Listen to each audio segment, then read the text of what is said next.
I wanted to show you my drum kit. I have a Tama Imperialstar. We'll start with a bass drum. I have a 22 by 18. My first rack tom is a 12 by 9. My second rack tom over here is a 13 by 10. If you come on around, I have 1/4 tom, which is a 16 by 16. I have a 5.5 by 14 inch snare drum, and I have the Tama HT25 drum throne. I also have the Tama double bass pedal, which is an Iron Cobra Junior. Most people don't play the double bass pedal, well, basically because it's hard to learn, and it's usually only used in punk rock. It's used some in heavy metal and rock music, but like I said, it's kind of hard to learn.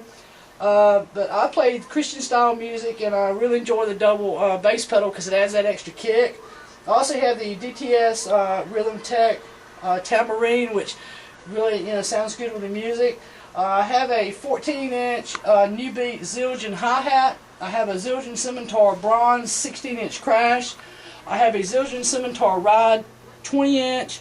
A Mental that came with the system, 16-inch crash, and a 10-inch Mental Splash that also came with the cymbal. These are entry-level cymbals, but they really sound great. I use the practice pads when I want to keep the drums quiet and not shake down the house when somebody else is in the house. On the batter heads, I use the EC2 Evans coated to give it that warm, dampened sound. On the resonant side, which is the bottom of the drums, I use the G1s, which is also Evans. On the batter side of the bass, I use the EQ3, which has its own self-muffling ring. I also have one sweatshirt in there, so basically what you're looking for on a bass is just that thump. Unless you're a jazz player and they're really looking for a tone, but and every other style of music for the bass, they just want that just boom, boom. Also, I have the Tama Rhythm Watch, which is a metronome, which I highly recommend. It helps you keep time with your music, because the drummer is the most important part of the band, because they're the ones that lay down the beat. I also use the Tama drum dial, which helps me to tune up my drums, because I just don't quite have an ear for the drums. This sits about 1 inch from each lug, and the object is to try to get these drum heads seated evenly. Then you take your drumstick and you tap around each lug, and you can raise or lower the pitch to get the sound that you want. And I basically, well, I'm like everybody else, I just want the sound that people get, that comes off the radio, to where those guys they have their drums that are mic'd, and they have that boom, boom, boom. And that's the sound that everybody's basically looking for.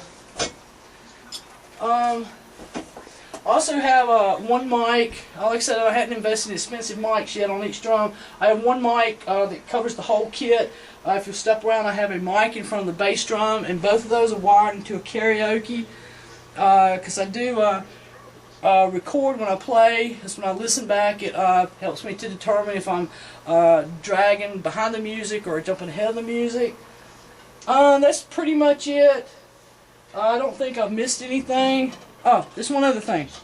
I use the, which I highly recommend, is the aquarium muffling rings. These fit right on top of the drum head, as opposed to the moon gel. Moon gel is like little post-it notes that fit at different places on the drum to dampen the sound. And I like the muffling rings because it really gives it that dampened sound, because I don't like a lot of overtone from each drum. So that's pretty much it, and I hope you enjoyed.